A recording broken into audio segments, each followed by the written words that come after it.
My name is Caroline Tuch. I work at Sustrans Scotland and I'm based here in Edinburgh. I have the real pleasure of leading the workplace engagement programme with NHS and also the Way to Work website. I was wondering if some of you may want to introduce yourselves in the chat box and maybe tell us which board you're from. If you want to do that would be great. If we can go to the next slide, please. So I was mentioning about the NHS Workplace Engagement Programme. The plan or the reasoning behind all of this is to create or normalise active and sustainable travel in NHS workplaces. Again, if we can move on, that'd be great. Thank you. So, in a nutshell, the Workplace Engagement Programme is about supporting staff to travel actively and sustainably. It's about building active and sustainable considerations into policies and practices. And it's also about making sure there's the right infrastructure. So creating an environment which makes active and sustainable travel the easy choice for folks. Okay, next slide, please.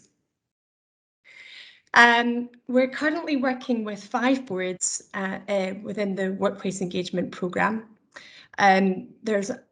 We've got passionate, dedicated and knowledgeable officers working with each of the 5 NHS boards.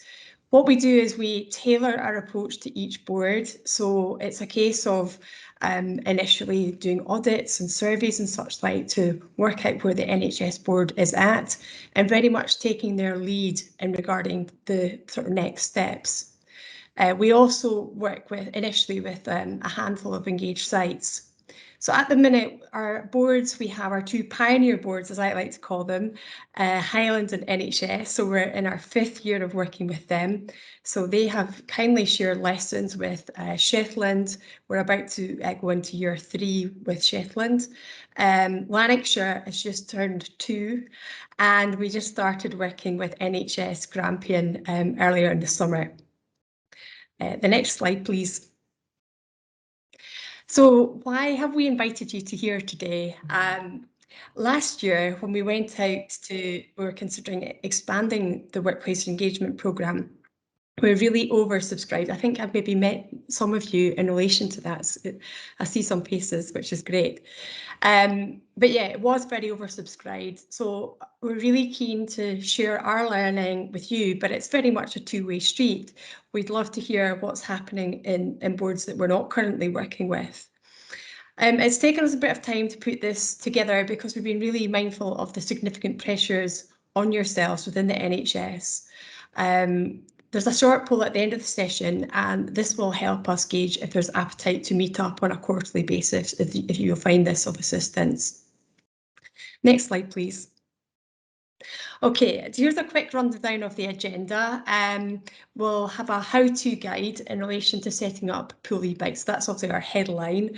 I'm looking forward to hearing from Rian Davis, Elizabeth Colley and Georgie Stewart in relation to that. They've got lots of experience and I'm sure you'll find their presentation really interesting. I'm really thrilled that Shirley Patterson will join us from Fourth Environment Link. I understand that Shirley and her team do a similar role as we do, but for NHS Forth Valley. I'm also aware that there's some pieces of work that they're doing, some projects that we're not. So looking forward to learning some information regarding that.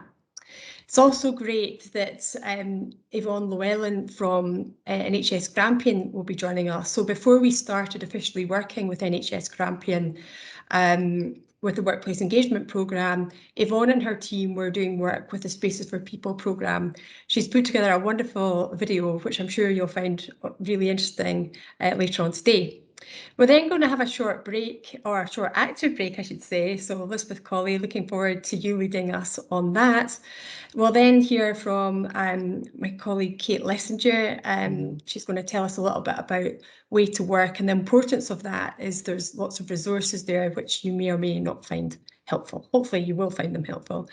We've then got time for some questions and answers, and although we'll be really happy to hear from you if you want to actually speak your questions, if I can put it that way.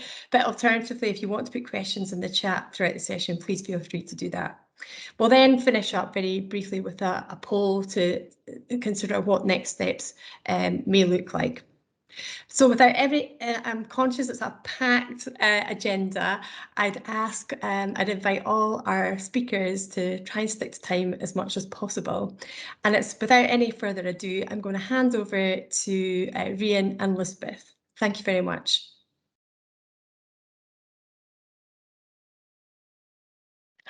Thanks, Caroline. Elizabeth, I think you're on mute. Sorry, just being careful because my husband's in the room and he's we're sharing a home office, so there's sometimes a bit of background noise from him. Sorry if that happens, everyone. Yeah, sorry. I'm Elizabeth Colley. I'm the active travel officer in the partnership between Sustrans and NHS Highland, and as Caroline said, one of the pilot schemes for this partnership. Like the other embedded officers, my aim is twofold. I support staff to be more active for everyday journeys, and I help bring about organisational change to make that shift easier and more visible and more normalised. That significant modal shift is going to need a mix of that individual behaviour change and committed organisational change. And workplace e-bike schemes are a great example of that twofold approach. And I'm Rhian Davis. I do a similar job to Elizabeth, but based in Dumfries and Galloway. So mainly based with sites in Dumfries town, but we have expanded to smaller towns and more rural settings. So we'll be talking mainly about e-bikes, but much of what we have to say can be applied to conventional bikes as well.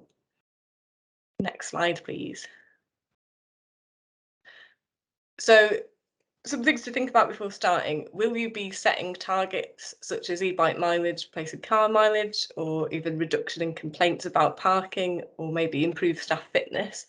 That said, quite often it simply is the most practical transport option, and that is reason enough to bring in an e-bike pool scheme. So I've listed some of the priorities and benefits you might want to think about. I'm not going to go through all of them, but just pick a few out. So things like sustainability assessments, e-bikes can help with this. So when compared to driving, it lowers carbon footprint with a saving of 0.29 kilogram per mile. Also looking at providing e-bikes opens work opportunities to staff who do not drive at all or who are temporarily unable to drive. And also perhaps looking at other individual teams and seeing what their aims are and if you can help them achieve them. So for example, in D&G, we've been helping ScotGem, as this is a 4-year graduate entry medical programme tailored to meet the current and future needs of NHS Scotland, with a particular focus on rural medicine. So education department here offer them a bike for the duration of their placement, and this is proving really popular. So it helps with the aims of the ScotGem programme in recruiting staff to rural areas by providing free transport where access to transport can be a problem. And it's a great way for students to explore the region, the leisure, and hopefully tempt them back once they are qualified. Next slide, please.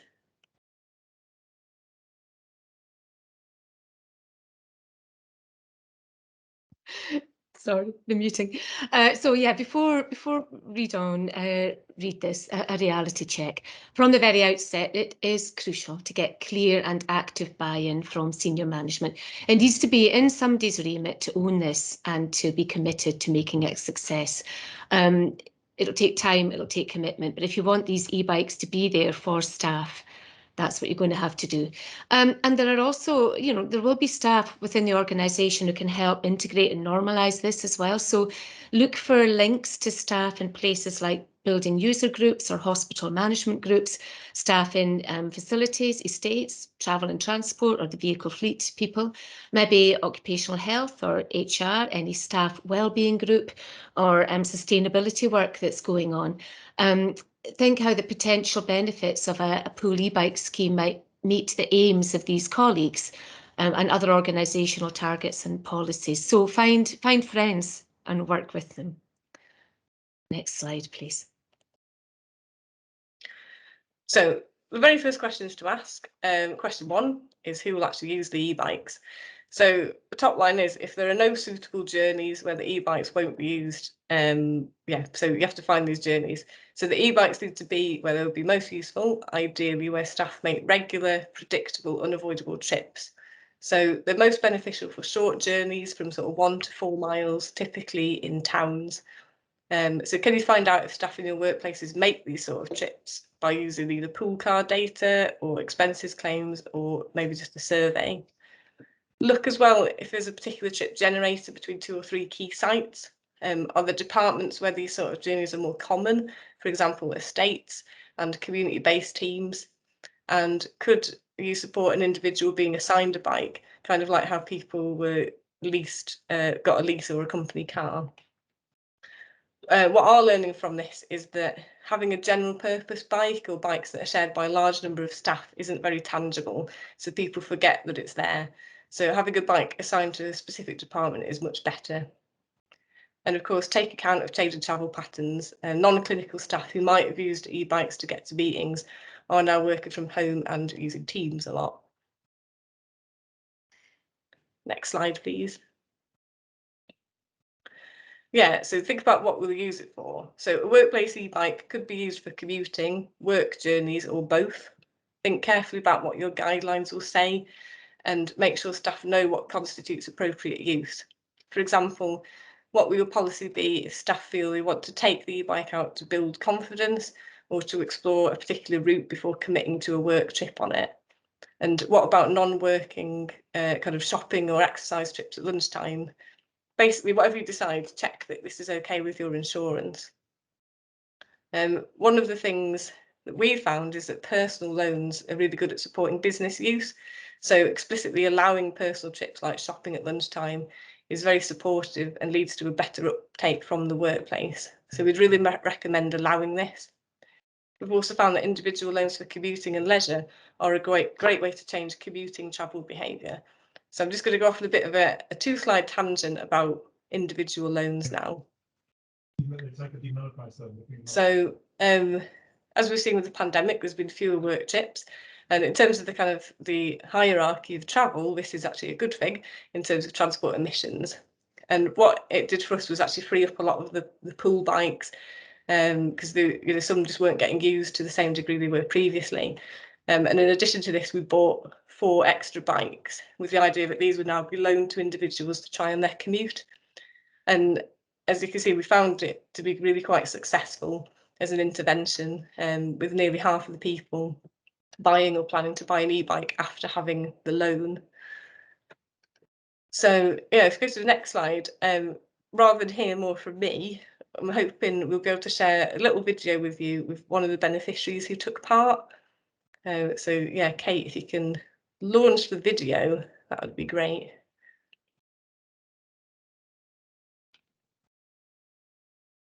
I will do. Just give me one tick to make sure my audio is shared. Cheers, Kate.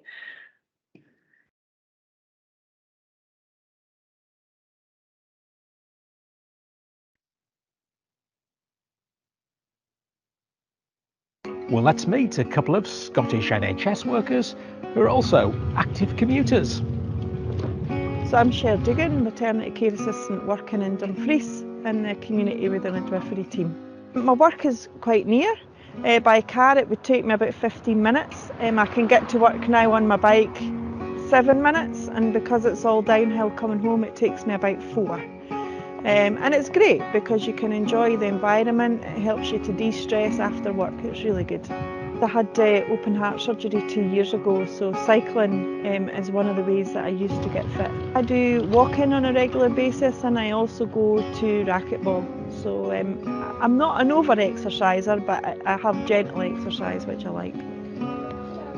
It's been close to a year now since I started cycling, and I first began in the middle of the first wave of the COVID-19 pandemic when the whole city was in lockdown, and I figured I needed to incorporate some more physical activity into my everyday routine, and it occurred to me that cycling might just be the right thing. Now, unfortunately, up until that time, I had never learned how to cycle. he was wanting to learn how to ride a bike. He was starting from scratch, so we worked with him on our Essential Cycling Skills Absolute Beginners course. We met with him about 3 times, and by the end of that, he was good to go on a bike from scratch. Absolute star pupil, yeah, 5 stars. You know, I would just say try an electric bike. A lot of people think that, you know, you don't have to pedal with it, that it's cheating. It really isn't. It's a great way to get your exercise in, and see if you can get a loan of one for free to try it. Go for it, it's great fun. I live some 3.7 miles away from the hospital, so I travel to and fro every day on my bike. It's a decision I made, and I've not come to regret it one single day. I think the overall wellness impact it has on you is something to strongly consider. Yeah, I wouldn't give it up for anything. Okay, so take care. Bye now. Thanks, Kate. I can pause it there. So yeah, so Cher, you heard from there, she was one of the beneficiaries who borrowed, and actually she only needed to borrow a bike for about a week and she was converted, whereas most people, we tend to give them the loan for about 6 weeks.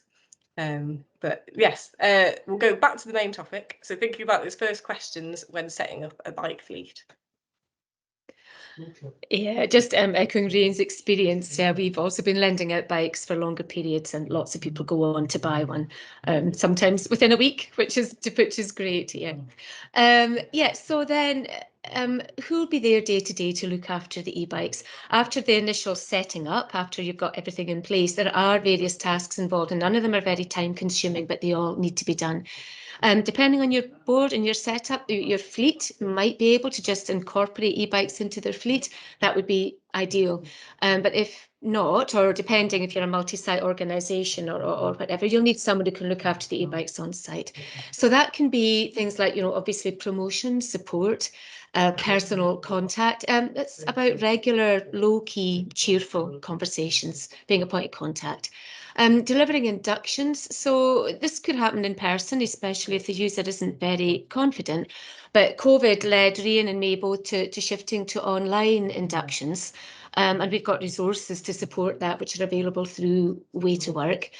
Managing paperwork, there's booking, there's keeping track of the user agreements, there's maintenance records, you might be recording usage statistics and so on and so forth. Charging, so that's part of the user agreement and user responsibilities, but you will need a site contact as kind of backup and just to keep an eye on things. The last thing you want is someone coming out and finding a flat e-bike. Obviously, regular cleaning and maintenance and repair. So even just a quick wipe on the chain every day or two, keeping the tyres pumped up, but also topped up with organising 6 monthly checks from a qualified mechanic. You might need more regular checks if your e-bikes are doing a lot of miles. So, you know, these on-site champions, these people who are there day to day, they're key to making a success of your initiative. They are precious people, and they will need protected time, and they'll need clear support from their line manager. So just check that you've got that buy-in from a senior level, because if your e-bike scheme depends on 1 or 2 enthusiastic individuals who are volunteering their lunch times to make it happen, that's not fair and it's not sustainable. Next slide, please. And then, yeah, another very first question, what about the money? We're fortunate in that often you can access external funding for e-bikes for storage and equipment. So I'll say a bit more about that in the next slide. And on the expenditure side, there's also costs of staff time for setting up and then running the scheme day to day. But ideally, this is part of somebody's day job. Yeah. On the potential travel savings side, you might find savings like reduced pool vehicle mileage, reduced demand for fleet or hire vehicles, reduced mileage claims for staff personal car use, reduced demand for parking. Some NHS sites maybe lease additional parking spaces, so maybe you can cut down on some of that ultimately. You might find a reduction in staff time lost to raking about looking for a parking space. That often comes up with us, which might lead to more time with patients, less stress, a better service and so on. And for some trips, again, it's a bit intangible, but often staff comment that cycling time is a more predictable journey time than driving. And if you've got appointments to keep, that can be quite a significant factor. People often comment, never know how long it's going to take in the car. It might be 5 minutes, it might be 20, whereas a bike will get you there in 10 every single time. Savings, yeah, research from Sustrans found a journey by e-bike saves about 50p a mile compared to using a conventional car. So if you've got a work mileage of, say, 10 miles a day on multiple local home visits, that adds up to about £100 a month. Van hire can cost about £500 a calendar month. If you've got a fleet of those, maybe you could reduce your fleet by even one vehicle. Maybe an e-cargo bike could help with that. So you could potentially find some savings there, and transport budgets may be happy to pay for e-bikes as part of the fleet if they can reduce costs in these ways. Again, less tangible, but other potential savings. You might find improved physical and mental health, and we all know what a big issue that is at the moment. You might find reduced staff absence. You might find higher productivity and just a higher well-being in the workplace. Next slide, please. So about external funding for e-bikes and e-cargo bikes, the main sources for us are Cycle-Friendly Employer through Sustrans Scotland and the Energy Saving Trust's funds.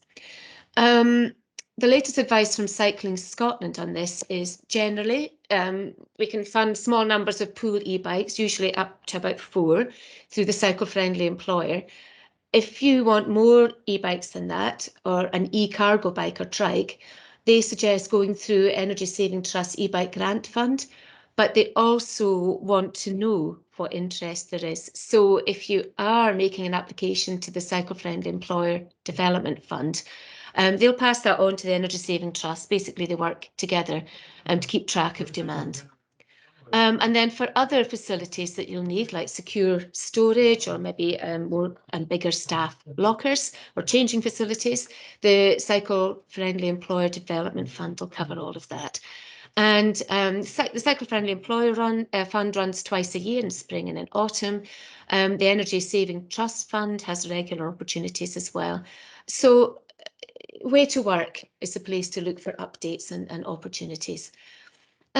Check what's eligible, and please, you can discuss with the funder informally first. They're always really happy to hear from people. They want you to get it right. Through the Cycle-Friendly Employer scheme, there is the award, and that has with it a local assessor. They'll bring you useful support. They'll maybe do a site visit or a virtual site visit. They'll hold useful local information. So that's a great asset to have. If you're making a multi-site application, so e-bikes at more than one workplace within your board, again, discuss that with the potential funder first, because you've got a mix going on there of organisation-wide policies, for example, carbon targets or a staff cycle to work scheme, and you've got site-specific information like what's the storage going to be like at that site for your 3 e-bikes or whatever. And finally, don't forget to ask for an NHS discount. Some suppliers are in the blue light scheme. Others are very happy to knock a bit more off if they know it's for NHS use. So ask for that.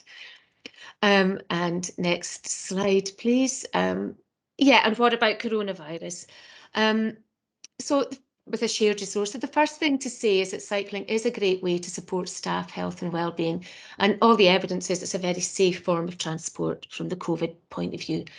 Of course, staff should follow government guidelines on distancing, on mask wearing, on hand hygiene, follow any additional local or site-specific measures that are in place, and supply suitable wipes and hand san. Make sure everything's kept topped up and that this is in your user agreement as well. Lots of very first questions. Over to Rian. Next slide, please. So yeah, some considerations about the kit that you're buying. So by law in the UK, an electric motor on an e-bike being ridden on the road must not assist you beyond 15.5 miles an hour, and the motor power should not exceed 250 watts. And it's actually worth checking this, as there are some products available which aren't actually legal. So yeah, just do be careful. There's a huge range of bikes at different prices. Got some pictured here, fairly typical styles, including the cargo bike on the bottom right. So the main advantage of a cargo bike is basically it can just carry a lot of stuff. When thinking about the kind of specifications of bikes, you want to think about perhaps where if you've got a hub or a bottom bracket drive. So this just affects kind of how the bike feels to ride. So when the drive is in a hub, in the wheels, it can sort of feel like it's pushing or pulling you a bit.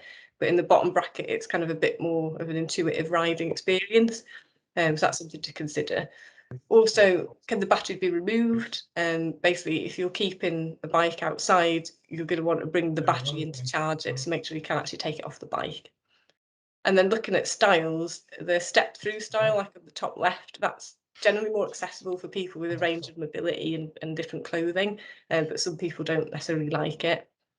And then just thinking about some practicalities, like most e-bikes come with built-in lights, which is great, so people aren't having to faff with like charging batteries and lights. And puncture-proof tyres are great because they minimise the risk of punctures. And then also just think about accessories, things like helmets, panniers, locks, high-vis jackets and pumps. Finally, you might have the option to have a lease fleet. So you might have a local shop or company that can provide a fleet of bikes. This takes some of the legwork away from sort of buying and running the fleet.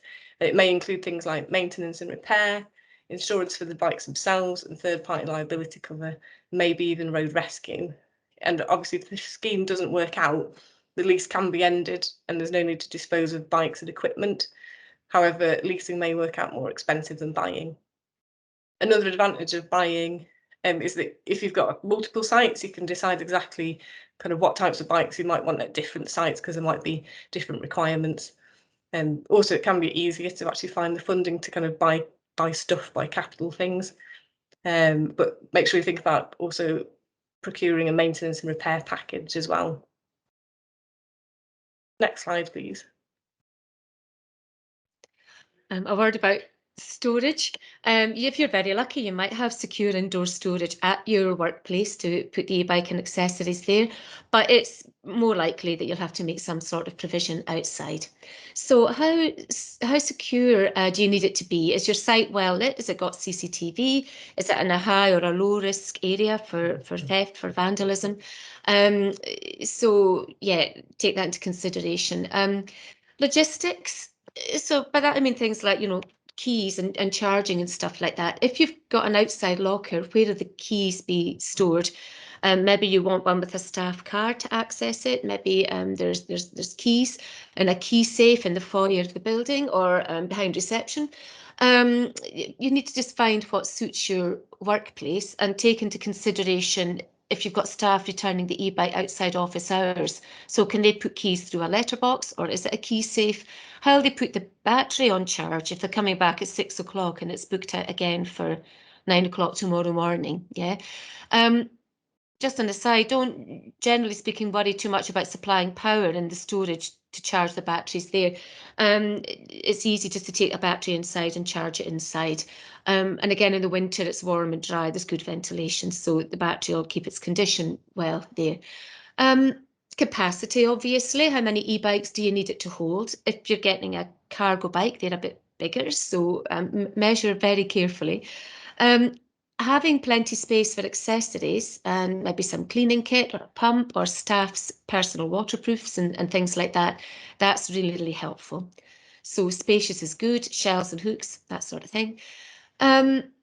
Cost, including groundworks, delivery and build. So groundworks can add substantially to the sort of complexity of this and to your costs. Delivery charges might add substantially to costs, and if you're in certain areas, some suppliers might not even deliver to you. And then who's going to actually build it on site? Maybe your estate staff will do that. The shelter supplier often offers this, and that just might be your simplest option because they're the experts in building their own shelters. Okay. Next slide, please. And finally, just a little bit about administration. So monitoring and evaluation. Collecting good quality data on e-bike usage can be really useful for evidencing expanding your fleet, or you might need for reporting if the e-bikes came through external funding. Relate your monitoring and evaluation back to your original aims, the first slide, why are you doing this? And measure what you treasure. For example, do you mind if it's one person doing 100 miles a week or 10 people doing 10 miles each? You know, that sort of thing. Consider gathering the total mileage of the e-bikes, the number of individual trips made, things like how many e-bike journeys are replacing car journeys, how many car miles have been replaced, number of inductions delivered, a number of individuals regularly using the e-bikes, number of people that have used them once and not come back. All these things are useful to know. Secondly, maintenance. So on-site, users should be carrying out a basic safety check, we call it an M check, before every ride. That's part of the induction and the user agreement. And again, we've got resources available to support that. You'll need regular comprehensive maintenance checks, so work with your supplier, local bike shop. As Rhian mentioned, it might be possible to buy ahead for regular maintenance work and include that cost in your funding plans. So you'll need to organise a regular 6-month full service, and you might also consider paying ahead for a call-out charge for repairs such as punctures. Yep. Clarify how you'll pay for any parts and for consumables such as inner tubes as well as the labour. And finally here, insurance. So employee insurance cover will cover the staff member. You might be able to add the e-bikes themselves to your organisation's existing vehicle insurance for fleet vehicles. Some boards have done that. And that brings you third-party cover, obviously. Whatever happens, make sure you know exactly what cover is provided and make that really clear in the user agreement. And make sure you know how to support that insurance cover with evidence. So you might need to evidence you've got a robust user induction, the e-bikes are stored very securely, the locks have a good standard, maintenance records might need to be evidenced, that the user agreement is robust, including a signed declaration from the user that they're competent to cycle. Consider work use and personal use in the insurance situation, and just work with your board's health and safety team to make sure that they're happy with all your procedures. Next slide, please. Yeah, just to say, we've sort of skimmed through things quite quickly, but everything we've said and more is available at Way to Work. And this includes resources like online induction module, examples of risk assessments and user agreements. But Kate will be telling you a little bit more about Way to Work later on. And so thank you, thanks for listening. And yeah, we'll take questions in half an hour or so. Thank you both very much. That's really interesting. Lots of good questions that we'll fire at you later, if that sounds okay. Should we pass over now to Georgie? Hi, Georgie. Hello. Can you hear me okay? Yes. Yeah, thank you. Yeah, so I dropped out the call a couple of times because of my bad internet, so sorry if that happens again.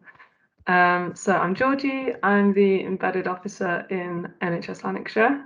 And I do a lot of the same work as Lisbeth and Rhian, though we've just started the second year in Lanarkshire, so definitely not as far along with the project. Our personal loan schemes are really quite similar, so we don't have a sort of pool bike. They're very much, staff can have them for 3 months or even up to 6 months. So I'll do my best to avoid repeating a lot of what Lisbeth and Rhian have said, and focus on a few of the differences. So as you can see on this slide, which is my only slide, so this will be a very whistle-stop tour, we have a partnership with Brompton. And this is quite a sort of one-of-a-kind opportunity. So I take this as a sort of example of what a loan scheme might look like, but not by any means a how-to. So yeah, we're very lucky to partner with Brompton last winter to kind of accelerate their pandemic response, I suppose, which was the Wheels for Heroes campaign, which mainly ran in London, although after a few months they did expand out, and we were one of the lucky ones or the only one actually in Scotland. And this was really a campaign around making sure key workers and primarily NHS staff actually could get to work in a COVID safe way. And as we all know, cycling is the best way for that. So the background is obviously quite different, but yeah, the day-to-day running of the scheme is quite similar. Very briefly, starting at the beginning, the bikes themselves were kindly loaned to us for free by Brompton, so we didn't actually need to fund the bikes themselves. I appreciate that's quite out of the ordinary, but buying a fleet of 8 or so bikes, you know, as Elizabeth and Rune have said, it's not prohibitively expensive. There's various different funding channels that you can go down. As it happens, we actually have 50 of these bikes, and we outsource all of the maintenance for them because, as you can imagine, that would be a full-time job in itself. So they're stored, maintained and distributed by Getting Better Together, who are based in Shotts in North Lanarkshire.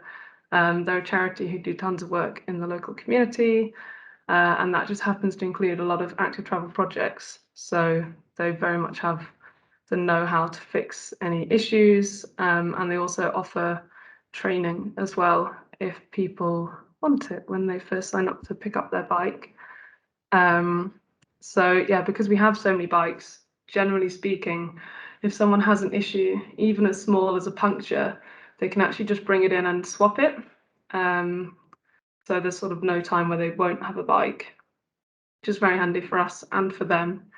The funding for the maintenance came from 2 different grants. One was from the Smarter Choices, Smarter Places Fund through Paths for All, who kind of work towards modal shift, and one from Foundation Scotland.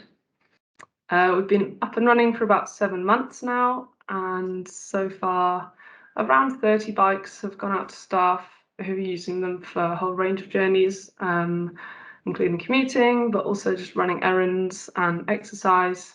And when staff apply for the bike, they fill out a bit of info about what they intend to use it for. And again, when they return it, we ask how it was used, whether it affected the way they travel, physical activity levels, well-being, all sorts of things. We've got some really good data on the impact of the scheme, and from that, as a couple of these nice quotes show, we know that a few people have gone on to buy their own bikes, either through Energy Saving Trust or the Cycle to Work scheme. So that's great. As it says, you know, our main aim really is behaviour change. So the loan is free for 3 months, and then through the Brompton app, people can go on to a sort of payment plan after that if they want to. But the 3-month period really gives enough time for the habit to kind of bed in. Just as Elizabeth covered a bit of the practicalities, we are very upfront about insurance, and we encourage staff to get their own insurance. And when they sort of go through the sign-up process, we recommend the Cycling UK membership. And we also signpost them to various sort of resources, Sustrans routes. We give out an essential cycling skills booklet when they come and collect their bike. And like I said, they can have a sort of one-to-one cycling skills training session as well if they want when they sign up. And somewhere around a quarter of people do take us up on that, which again is administered by our lovely Getting Better Together team in Shotts. I guess just one final thing, the bikes do all have lights fitted, and there's also the option to purchase a discounted helmet as well when they collect their bikes, rather than loaning out the helmets, because we know there can be all sorts of issues around damage to them. So we just thought they're really heavily discounted. They're provided by Endura, and we thought that would be a good way around that. And again, good for embedding that habit. So yeah, again, happy to take any questions at the end. Great, thank you very much, Georgie. It's really interesting to hear about your project. And I always love that picture of the lady in the sort of bottom right hand side of your slide. She just looks so chuffed with her bike, doesn't she? Okay, next up, I'd like to introduce Shirley Patterson. Yeah, Shirley, it's great to have you here. Really looking forward to hearing what you've been up to with NHS Forth Valley. Thanks very much. Thanks, Caroline. So as Caroline has just said, I'm Shirley Patterson, the Active Travel Development Manager for Forth Environment Link. Next slide, Kate. We're an environmental charity based in Forth Valley, so we cover Clickmanager, Stirling and Falkirk within the Forth Valley remit. And a bit like Sustrans, we promote and encourage individuals and businesses, employers to be more proactive about environmental action, particularly against climate action or climate change. One of our main themes is sustainable travel, so increasing that everyday cycling and walking. And as I've just said, not just communities and individuals, but employer engagement is a big part of our role. And the NHS Forth Valley is one of the principal employers in our region. Thanks, Kate. So we operate 2 active travel hubs, one in Falkirk and one in Stirling, but we have satellite hubs, one in a secondary school, but also one embedded, or kind of embedded within NHS Forth Valley at their main hospital in Larbert. And we've been working with NHS Forth Valley since 2017, and just looking at the comments on the chat room, it's quite interesting that that partnership with NHS Forth Valley came around by a combination of both the health promotion officer and the transport manager putting their heads together. So it was linked with Healthy Working Lives, but also the transport manager saw an opportunity to reduce congestion in the car park. And that's really where our door opened, and they came to us to ask for help. And just looking at the chat and people asking about that joined up approach, it really was a multiple departmental approach that started that partnership with FEL. Thanks, Kate. So I'm going to introduce, we offer very similar services to the stories that you've just heard from Sustrans, and we offer e-bike loans and just support sort of safe route planning with staff and patients. But I've been asked to speak specifically about 3 very specific projects that we have delivered in the last couple of years, really, that are quite unique to our partnership with NHS. So the first is the Bike Medic, then I'll talk about public bike share, and then I'll touch on a new app that we're about to launch. I'm going to give you a bit of background. Kate, you can move on, thanks. A bit of background as to where some of these projects have come from. So as I've said, we've worked with NHS Forth Valley since 2017. Might even be earlier than that, actually, I've kind of lost track. And there's a lot of work been going on in the background, pop-up hubs, doctor bike sessions, bike maintenance sessions, led rides. But I think really our work with NHS Forth Valley really came to fruition last year. So FEL has a fleet of electric bikes that we have running from both our active travel hubs, our public facing hubs, which was available for long-term public loans. At the start of the pandemic, we recalled all of those electric bikes from the public and made them and reallocated them specifically for NHS key workers to allow them to continue to get to work when there was no public transport, but also from a mental health perspective as well. So we galvanised, we had 40 bikes to start with, and then we pinched, borrowed and plundered from every place we could possibly perceivably get e-bikes from over the course of that first 3 months. Over the course of the last year, FEL has given out 117 e-bike loans to NHS key workers. At the height of the pandemic, we had over 100 people on the waiting list. We couldn't possibly service everybody. The demand was so unprecedented. Over 900 inquiries for bikes of one description or another. We serviced over 500 bikes. We created 97 bespoke wraparound care packages. So these were for every person that received an e-bike loan from us, and they were given a specialised or personalised document or brochure that talked about where they could find electric bikes, where they could find funding, and a safe route planning map. So it's just a signposting document, but it was tailored individually to that person. And we also helped NHS Forth Valley secure funding for a further 20 electric bikes specifically for their staff. So the interest was quite overwhelming, I should say. Next slide, Kate, thanks. Feedback from those initial e-bike loans, and I should stress that those e-bike loans were on long-term loan. There was no time scale. They could be given them for a month and give them back, or they could have them for a year, and some people have had them for a year. And that was quite crucial and very different to the previous e-bike loans that we would have had operating from our hubs, and giving people that time just to try them for 5 minutes, build up that confidence was quite a change in mindset that we identified in last year, allowing, not saying to somebody you can only have it for a week or a couple of weeks. So from the people that had those e-bike loans, 79% said to us that they had replaced their car journeys with an e-bike. 72% have said they will continue to cycle to work even now that the pandemic is, I say very loosely, easing off, because I know it's not.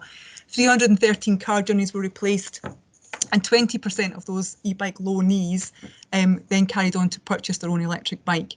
And all of that was happening in partnership with NHS Forth Valley, who were also looking at their own internal systems. So, and one of their examples of that partnership was, in response to this demand for electric bikes, they changed their cycle scheme conditions to allow a payback of, change it from £1,000 to £2,000 loan or grant to purchase their own bike, to allow not only lower income staff members to access that scheme, but also to having a greater grant allowed them to purchase electric bikes, which were more expensive to start with.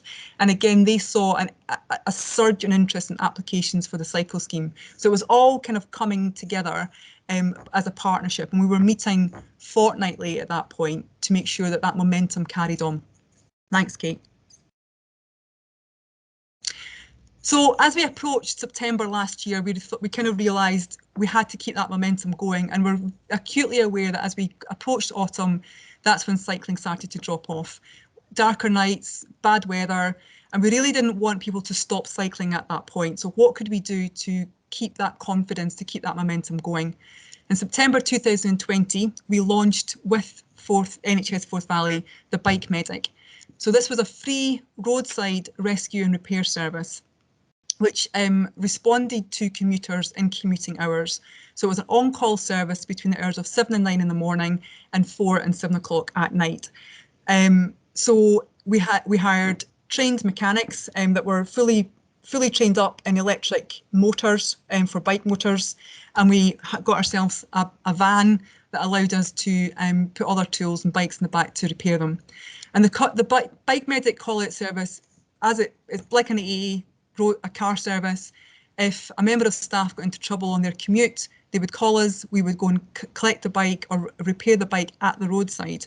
And if we couldn't repair that bike at the roadside, we would take them to their destination. So if they were going to work, we would take them to work, bring the bike back to the workshop, fix it in slow time and return it to them. Over the course of the last year, so it's just gone its year's anniversary, we've had about 19 call-outs in that time, so not huge numbers. Most of them were punctures. Most of them, all the repairs were done at the roadside, and they were quite easy to repair. And there was no pattern or no sort of emphasis between there was more call-outs in the morning or afternoon. It was quite evenly spread throughout the day. Kate, next slide, please. So again, the evaluation from those people who, both key workers with e-bikes, but also people using the Bike Medic service. And I should add to this that the people with the e-bike loans had been getting those bikes serviced every 8 to 12 weeks throughout the year. So they were in pretty good condition, which I think was one of the factors we didn't have high call-out numbers for the Bike Medic service. But crucially, 91% said that if they would use the service if it was broken down. 100% said that the existence of the Bike Medic made them far more confident to carry on cycling to work throughout the winter. 22% said the risk of breakdown was a barrier to them continuing, and again 100% said it was important. The fact that Bike Medic was there as a service was important to continuing to commute. And in the back of all of that, there were comments about it eased their levels of stress about getting home and that kind of discontinuity of family life by being late home for pickups, confidence in bad weather about their safety, not being late for work. All of that reassurance, that kind of subtle reassurance in the background, were all quite key. Thanks, Kate. However, as you've just seen from the stats, we didn't have very many call-outs. So the evaluation that we have done around the Bike Medic this year has shown quite clearly that people want that service. There is a demand for that confidence that somebody will help them out if they get a puncture, if their chain comes off, if their lights fail in winter. But does it merit having a member of staff being on call at sandwiching the working day? So our recommendations to NHS Forth Valley going forward, and I'll emphasise that this has not been agreed yet, this is what we are proposing, is that the actual on-call part of the bike medic is suspended. So the bike medic or the mechanic will still be in existence, but the on-call part, top and tail in the day, will be suspended. And the NHS Forth Valley have instead a local taxi firm which will pick up instead. And we've trialled this already in the summer when our staff were on annual leave. We did a small trial of it. And again, I would emphasise making sure that you have a taxi that has a big enough boot to take an electric bike in the back of it. So it's probably going to be like a people carrier or something bigger than that. And it's almost like an employee benefit scheme. So for the number of times that we've had a call out, and again, you would need to measure that against where your staff's travelling from and how, if this works for you. But at the moment, it seems to work for Forth Valley. It's probably cheaper to pay for a taxi service than it would be to pay a member of staff to be on call every day of the week. And I should emphasise again that the bike medic on call was only available Monday to Friday, and it wasn't available at the weekends. And that partly because it was a pilot and we just wanted to see how it would work. So the member of staff that commutes to work, gets into trouble, has a bit of problem, they would phone this taxi service who would then take them either to their home or to their workplace, depending on which side of the day it was on. We would give that person, or give NHS Forth Valley, priority workspace. So we would, first thing in the morning, the next day, we would go and collect that bike, bring it back to our workshop, repair the bike and return it to that member of staff to make sure they got home or for their next day or their next shift, whatever comes first. The cost of that taxi service is consumed within the travel or the NHS budget, but any parts associated with those repairs would be charged to the staff member. And that is what we're proposing as phase 2 of the bike medic scheme. Thanks, Kate. I'm going to move on to our second pilot, or something that's quite different to what's been discussed already, and that is Forth Bike. Shirley, yes. I'm so sorry to interrupt you. I'm just really mindful of time. The next few slides are quite quick. Thank you so much. It's also interesting. Thank you. Okay. So Forth Bike is an electric public bike share scheme. It's a regional scheme which goes across Clacks, Falkirk and Stirling.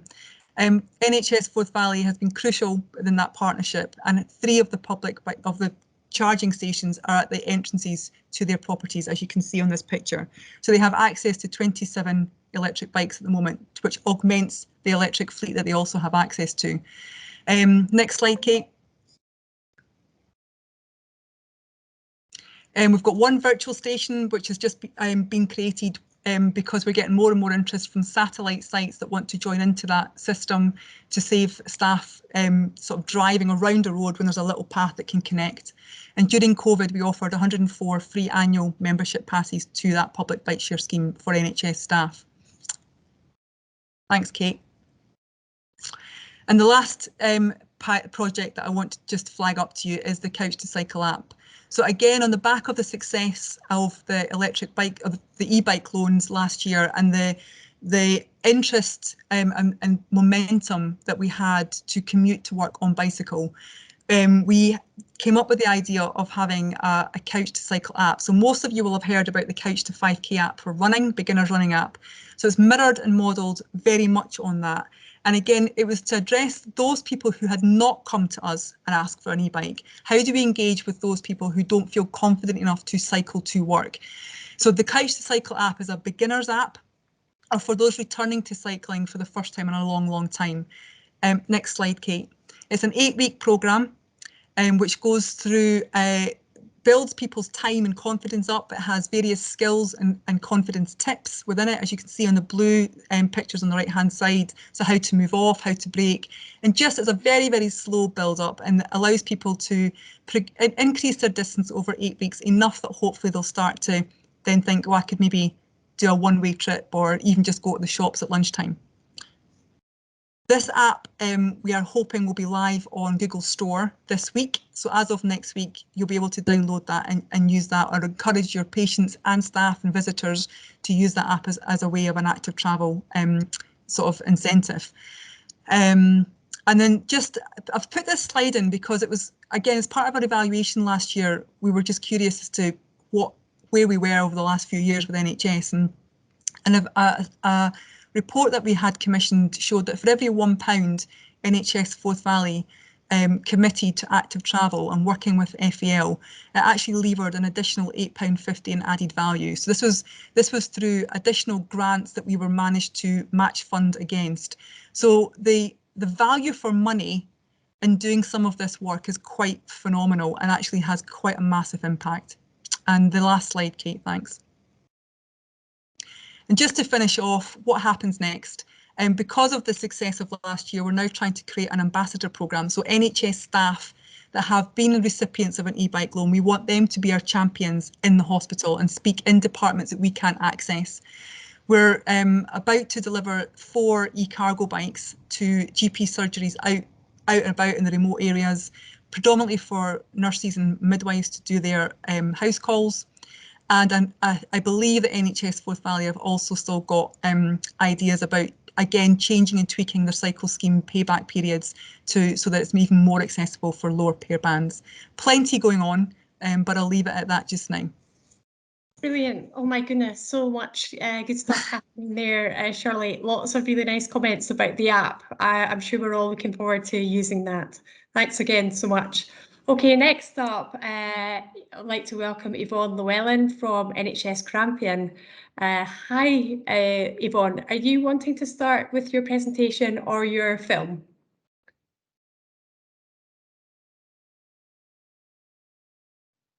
Oh, you may be on mute. Sorry, yes, can I start with my film, please, if that's okay, Caroline? Thank you. Brilliant. Thanks, Kate.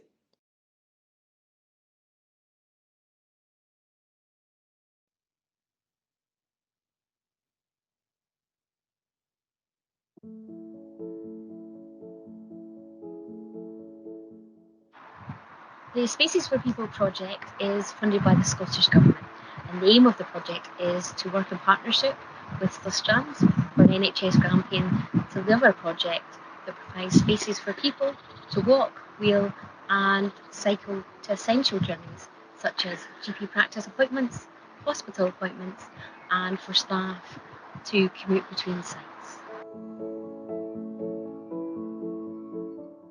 So just taking delivery of this fabulous bike today, I thought it was a great opportunity for the community nursing team to get out and about.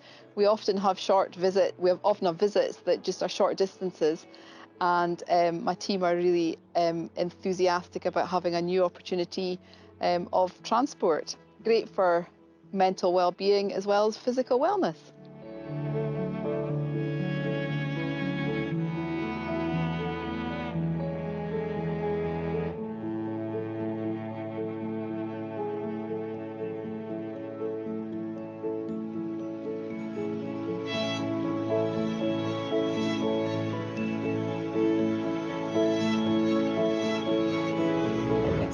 Such a huge asset to us in the team, and it's just so exciting to get something that can actually contribute to the environment as well, not using the car so much, using it to get up and down to the centre, so it's going to be absolutely great. I think the bonus today is the sunshine, isn't it? But then we all know there's no such thing as bad weather, just the wrong clothes, so we'll be out and about in all weathers as well.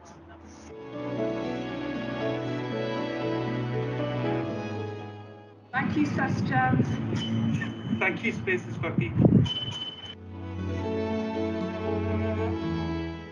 Really happy to receive the e-bikes. I think they're going to be hugely beneficial for CAMHS and the mental health service.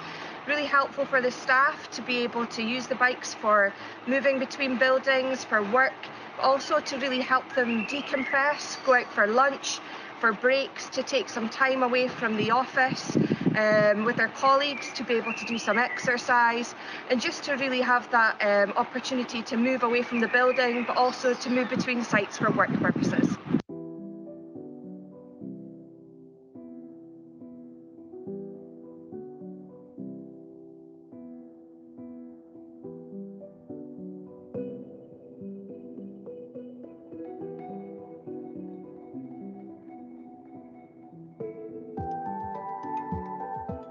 Spaces for People project are delighted to announce the installation of the bike park at Ashgrove House.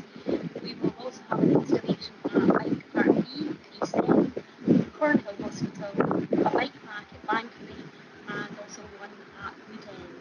This will provide 76 new bike parking spaces for staff to park their bikes safely and securely.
Thanks, Kate. Can you put up the...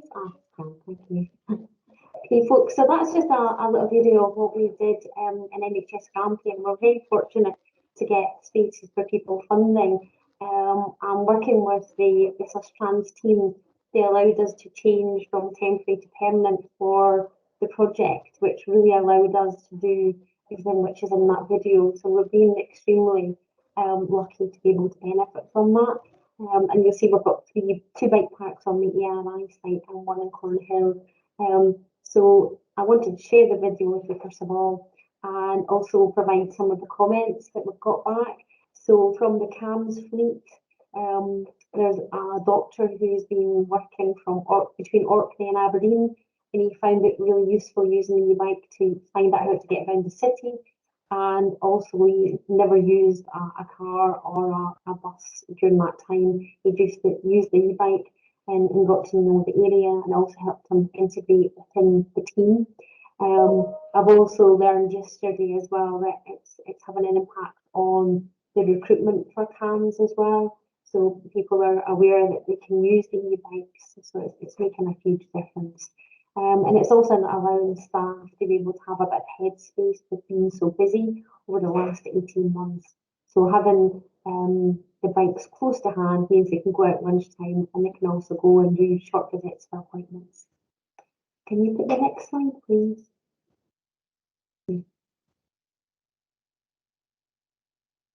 Roxburgh, again, that was a wellbeing garden that we were allowed to upgrade, make it DDA compliant so that wheelchairs can go along there.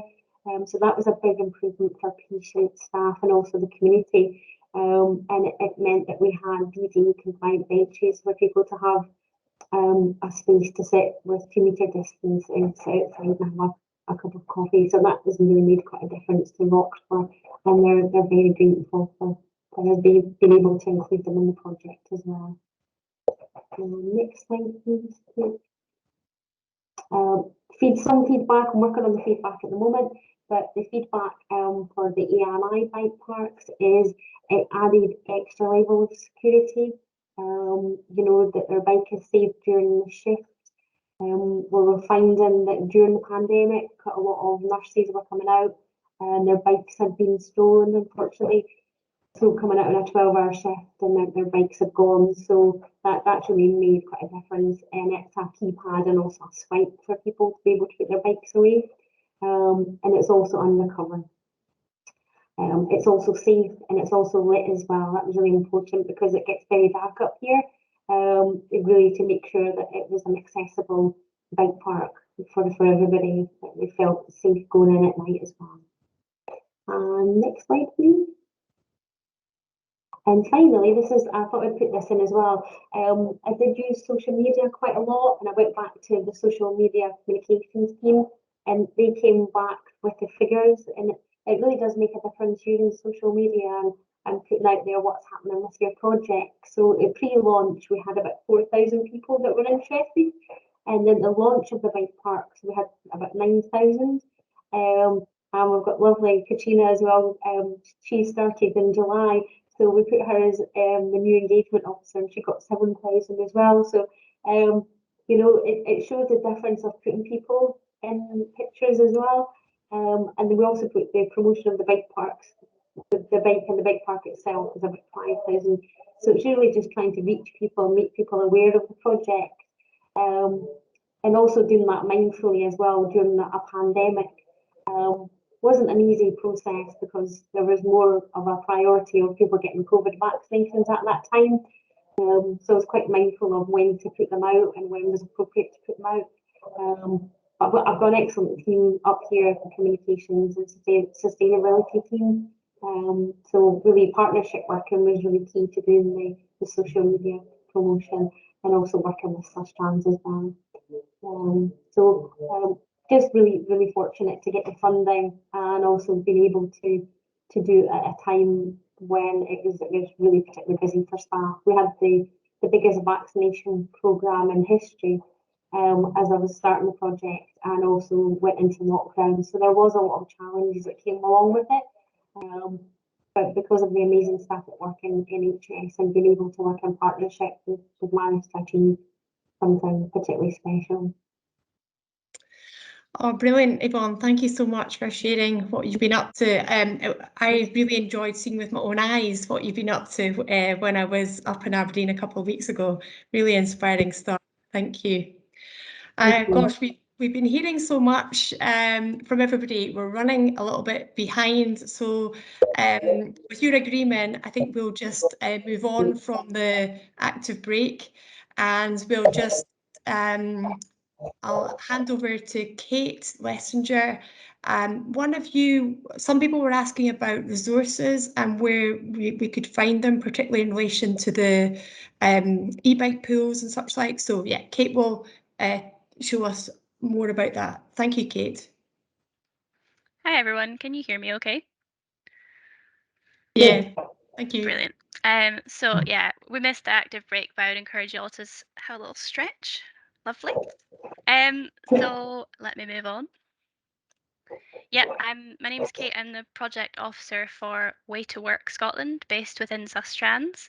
So I'm just going to give you a very brief introduction to what is Way to Work and how it can potentially help you. And as Caroline said, there were some questions about resources, so this is kind of where to go really.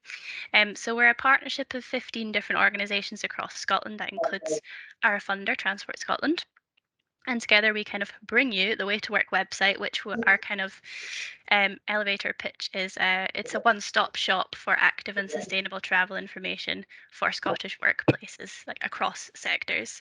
So on the website, you'll find information on funding, on training, other support that's available, as well as a plethora of useful resources.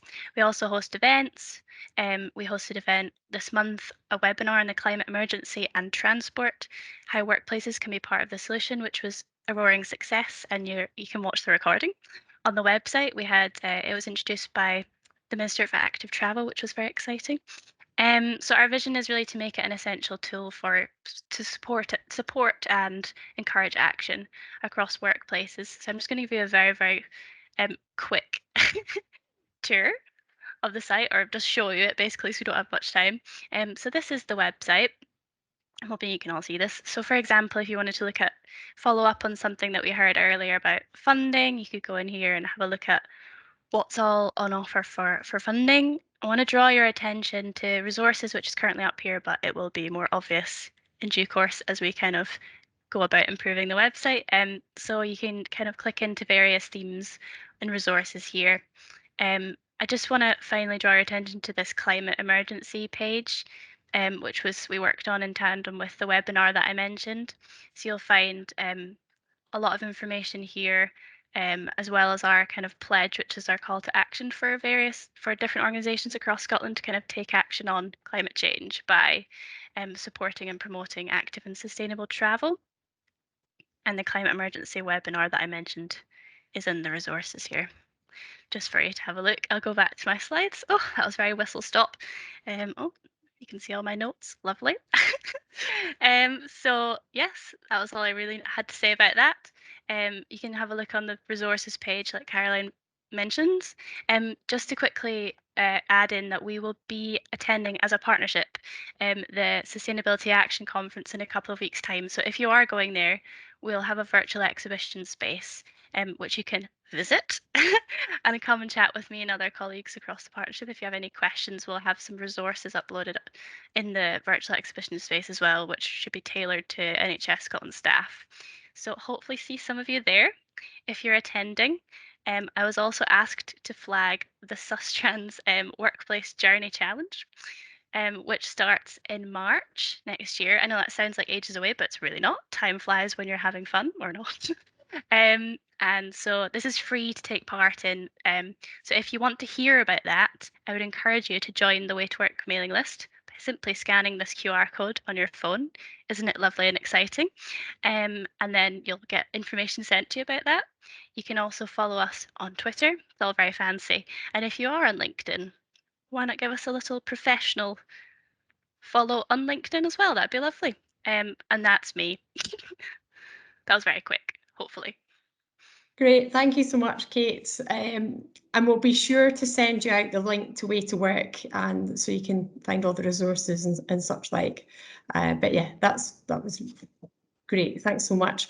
Okay, I'm going to hand over now to Matilda Heyman, who's one of our senior project officers here at Sustrans, and she's going to start dealing with some of the queries that you've put in the chat box, and there may be some that you want to ask in person. So yeah, thank you so much, Matilda. Hi everyone, that was a really great session. We've covered a lot of ground. If you have any questions, feel free to just put your hand up and we'll go through them that way. And I've also made a note of some of the ones that came up in the chat. Some of them came up more as comments, but I think we can kind of summarize them into a question. So I think one that's a good one to start with is if there's any advice, this is open to everyone, any advice on gaining active senior buy-in, because it seems that active and sustainable travel seems to always fall on kind of volunteers and keen members of staff. Who would like to start us off? Maybe Rian or Elizabeth, you'd like to say something? Yeah. I mean, we only sort of flicked over it in the kind of first slide, but looking at kind of priorities of other departments, so I think sustainability especially is kind of going up the agenda and getting a kind of higher priority. So if you can feed into that with like measuring the reduction in carbon, dioxide emissions through switching to walking and cycling, I think that's a really big thing that's kind of, it's growing. So yeah, aligning with other departments' aims, and like I said with the Scott Gem, that's been a sort of slightly unexpected good thing. It's like saying with that programme, it's about trying to, we've got a recruitment problem in rural areas, and the Scott Gem programme is looking to recruit more medical students to work in the rural boards. And yeah, one of the issues is transport. So yeah, by providing bikes, it's really helped them to the point that they're actually looking at making a contribution to funding the post than the work that we do. So yeah, definitely look at the aims and objectives of other departments. Yeah, you just want to form allies and Yeah, just to add to that for me, see if you can be a solution to other problems that the board is having. So, for example, if your board experiences a huge amount of complaints about the car park, if that's a really big issue, see if that's a way in for you, if there's a car parking group or facilities people that have to deal with all of that, and that's like stressful and upsetting for them. And then there's grief from patients who can't get parked, understandably, it's upsetting, and so on and so forth. So if there's a problem, maybe you can be part of that. Another place where that's come up within NHS Highland is with 2 new hospital builds. They both required an active travel plan as a planning condition. One in Aviemore was the National Park, that's the planning authority, and the other in Broadford, it's Highland Council. But nowadays, I think so it's fairly unusual to have a new build, but the same might apply to facilities improvements elsewhere. If the board, if these senior staff need a box to be ticked in terms of a good travel plan, you can help with that. Yeah, and that's a way in to engage with staff on site and so on. So look for problems and see if you can be a solution. Because active and sustainable travel is so multifaceted, that we can be solutions to lots of different things. And also in the with COP26 coming up, you can definitely use the environment and the climate crisis as a red flag that everyone should be taking very seriously. Dennis, I feel like you're on the verge of asking or adding a comment. Go ahead. You're on. Oh, we can't hear you. I don't think you're on mute. It might be your headphones.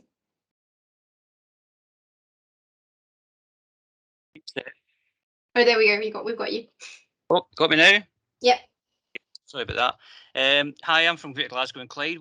Thanks a lot for the information today.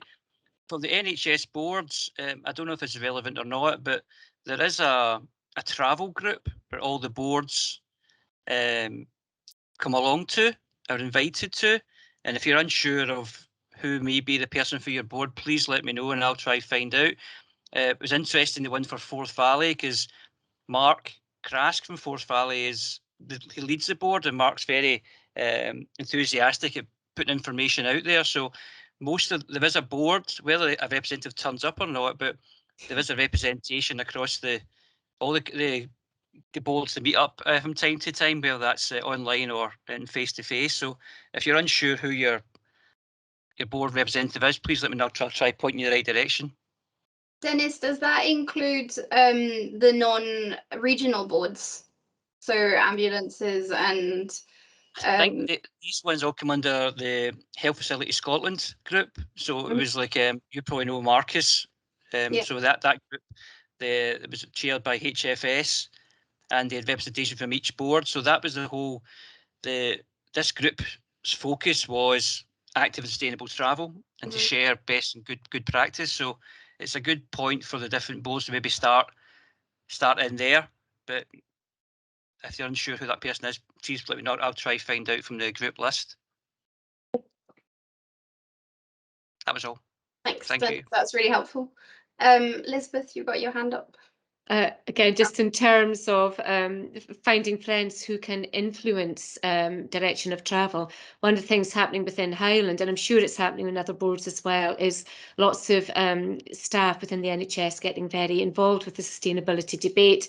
There's an NHS workers march in Glasgow as part of COP26. We've got a Highland Healthcare for Climate Action group here who are doing all sorts of really good stuff, both in their professional roles, looking at things like which gas you use in anaesthesia, and in their personal roles, like setting up a critical mass event and so on.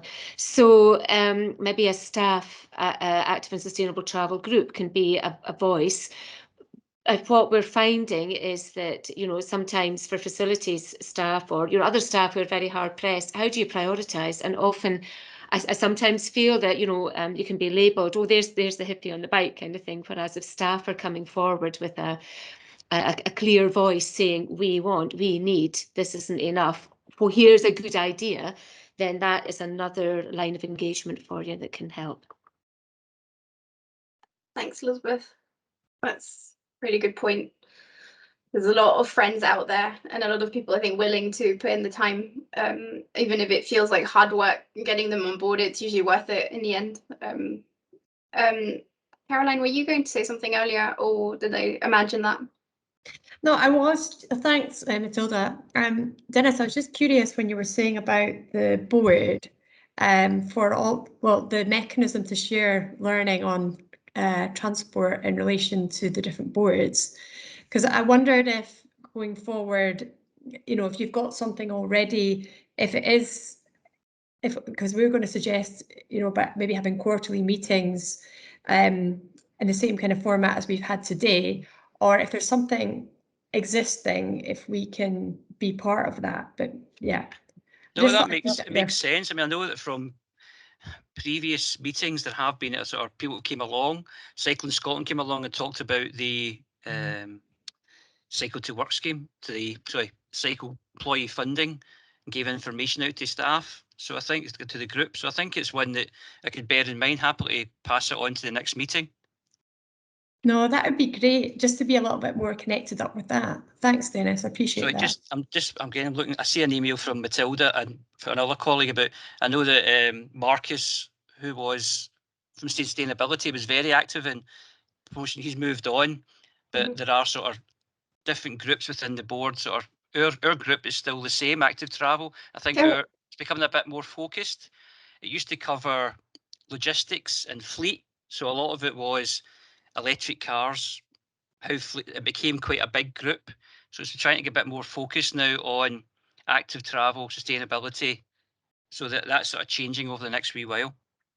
Oh, that's interesting, Dennis. Sorry, then ignore my, well, no, it's good. Read my comment. There's another a larger transport group which is combining with the sustainability group. So we've got a lot of groups going on. So if you're interested in the bigger sustainability one, I don't know, it's Martin who sits on that one. But we have a sort of link to it as well, because that's a natural sharing of it. Well, so there are options. You can contact Dennis or myself, or if you want some more information about this kind of national what's the word, platform. If we take it back to sort of more practical tips, does anyone have any experience of getting funding or installing dryers for clothes? That was a question from Gareth. Elizabeth. Yeah, it's funny you say. I could show you a photo that I took yesterday of the new dryer in place. This was just a very simple thing, but just to improve matters in a particular office. It's not a clinic, it's not a hospital, it's office-based staff, and there's regular numbers of people cycling or walking or using public transport or parking and striding, because parking's an issue at that site. So we just bought from Lakeland a heated plug-in clothes horse thing. It's really simple. It's got a cover over it, and funnily enough, on the train home yesterday, I bumped into a member of staff who'd used it that day. She'd arrived with wet shoes and was delighted to find a way of drying them. We were agreeing that a cover is nice. It came in with an option for a cover, because it just keeps it a little bit tidier. People don't want their wet socks visible to their workmates or whatever, so it's covered over. It also means faster drying time. And the other thing that we did was put in a bench, just a low bench with sort of framed cubby holes underneath it, which are mesh. So you can sit on there to change your shoes, but you can store your shoes in it so they're not cluttered about all over the cloakroom. And people have been saying that's very useful as well. Wow. So I think it's just these really simple things. It wasn't expensive, but it just took a decision. Obviously, you have to watch out for floor space and stuff like that. Can people access through? We have a disabled loo behind there, so you have to be sure that there's loads of room for a wheelchair to go through and so on. So, but I'm happy to share details of my Lakeland and John Lewis expenditure on that one. It's a nice simple thing to do. It's such a great, simple. I think we tend to overcomplicate things, and we imagine this like locked room with this like heated floor, and when I have one in my house, so I can now see why it would also work in a workplace as well. I have a question personally to Shirley. I got confused because your name is coming up as Emily. Yeah, sorry, I'm borrowing somebody else's computer. It's terrible for someone who's not good with names. It's very stressful. I just had a question about the bike scheme, the fourth. What were they called? The fourth. Sorry. Fourth bike. Oh, fourth bike. Great. We were discussing it in the context of Glasgow, and we were just wondering if when you give out free annual memberships, whether that still encourage people to use them, or whether people would take the membership and maybe become a bit complacent. There was kind of like the advantage of maybe charging like a small fee versus giving it for free. Yeah, we haven't actually analysed that. I know there was quite a few people when their year came to an end were asking for it to be renewed, and we made the decision that we wouldn't do that, because at that point we were coming into kind of June this year, and we kind of felt you've had a year to have a go, but obviously we're using it enough that they wanted to renew, but we haven't. I would need to go back to the commercial provider and ask them to analyse that for me, which is actually not a bad thing to do, to see how much of those 104 was used. So I will take that as an action. Actually, it's a really good question, but I don't know how much, you know, if they've had a year's membership, whether they used it twice or they used it every week. I'm not sure, but I'll try and find out actually. Katrina? Hi, I had a question for Shirley as well, which I had to put in the chat. I was wondering, I really like the idea of the bike medic. Is that something unique that the Forth Environment like came up with, or do you know if there's something? I'm up in Aberdeen, so I was wondering if there's a if you know if there's an organisation up here that does that, or nationally perhaps. I'm partly looking at Emma, who's my colleague, to help me with that one. Looking at her through this virtual screen. I'm not sure of anything in Aberdeen. There are other schemes nationally that kind of like insurance policies that will sort of help you pick up. I don't think there's anything exactly the same as ours. I would say, I'd also add that we had quite a few people from the public asking if they could subscribe to the service, particularly elderly people who only went out occasionally but wanted that comfort. And at that point, again, we took the decision that we had to keep focused to key workers because that's what the pilot was supposed to be delivering. So I'm not aware of anything, Katrina, up your neck of the woods specifically. There certainly wasn't anything in Forth Valley when we were discussing it as a concept and launched it last year. And there still isn't anything that I'm aware of comparable. And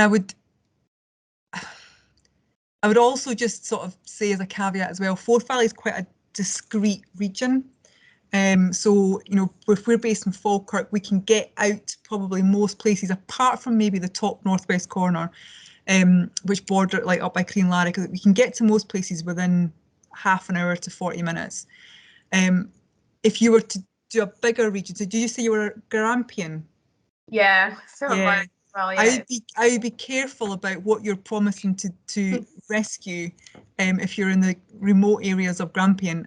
So just bear in mind what your scale, your region, and where your main sites are and where you're offering that to. If it's just the main Grampian, your principal hospital, then that might be fine. But again, we know that from experience and information that Mark Krask has given us, Dennis, that a massive percentage of the workforce, not all, but a massive percentage of the workforce at Forth Valley Royal Hospital live within a 5 to 10 mile zone.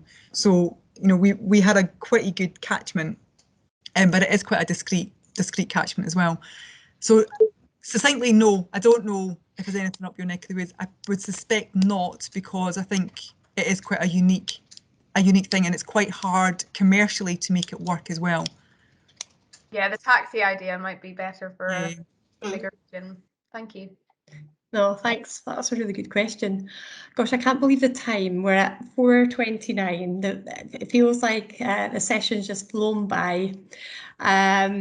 Big thanks to all our speakers. It's been really interesting to hear about what you've been up to, and big thanks to all our participants who've given up their time to come along today.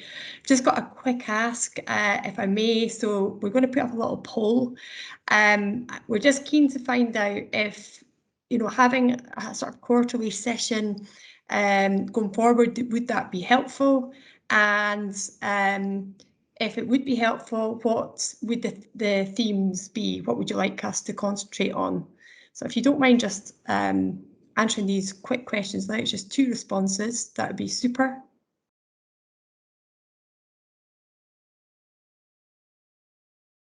And yeah, what would the theme be? And you can see the list of the themes up there.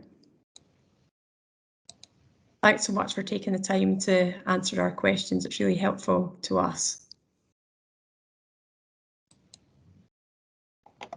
And then finally, we've got a very short survey for you to do, and that's just really about keeping in contact with you, if that would be helpful to do sort of going forward. So I'll pop that in the link, and you can also let us know how you think today's session is and if it was helpful or not.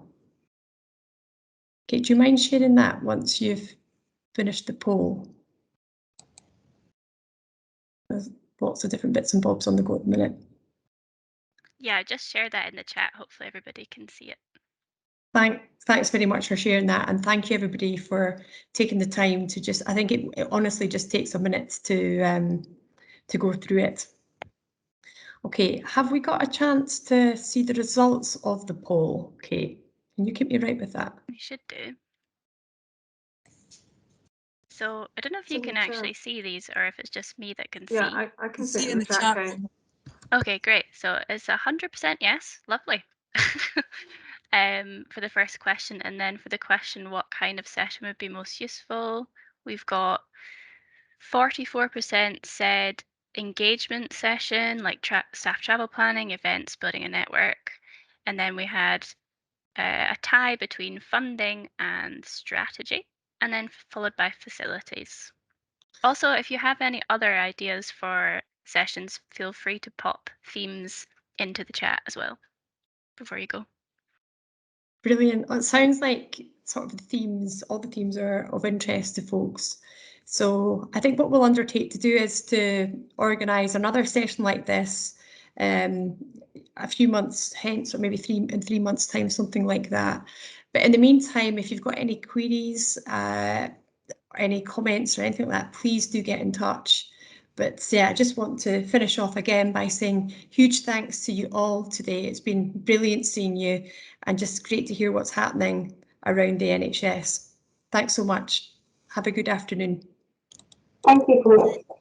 Can I just sorry, everybody saying goodbye. I just wanted to say for any of the boards who don't have a Sustrans embedded officer, feel free to get in touch with me if you need support on anything active travel. I will see what I can do. But yes, I'm here to help.